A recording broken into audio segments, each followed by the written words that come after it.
Yan, hello po sa ating lahat. So, ayun nga po sa ating source, ay may pinaghahandaan daw po sila para kay Viancy. Kahit malayo pa po ay naghahanda na po sila. So, ganun po nila kamahal itong si Viancy. Ganun po kasulid yung samahan po nila.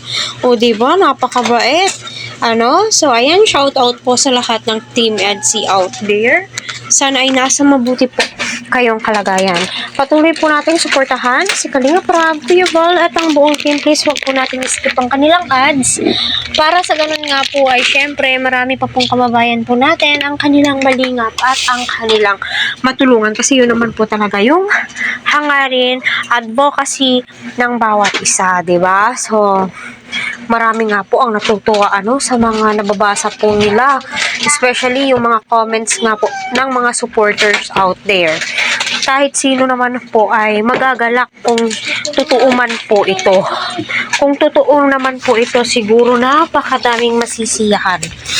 'Di ba? Madaming magbubunyi, madaming magse-celebrate. 'Di ba? Sana all na lamang po sa lahat.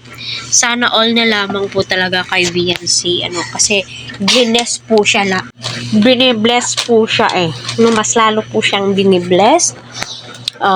Madami po siyang blessings na natatanggap sa kanyang mga sponsors out there. Yung pagmamahal po nila ay napaka-solid.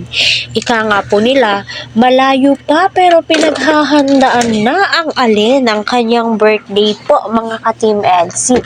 Pinaghahandaan na nga ho ito ng kanyang mga sponsor daw ho. Ika nga ng ating source. Diba? Sana all na lamang po. Malayo pa pero pinaghahandaan na po nila. So, ganun nga po kamahal ng sponsor si Viancy, kaya likas na napakabait na bata, mas lalong binibless, kasi kita nyo kung ano yung ugaling meron siya, di ba? At sobrang mahal niya po ang Team Kalingap.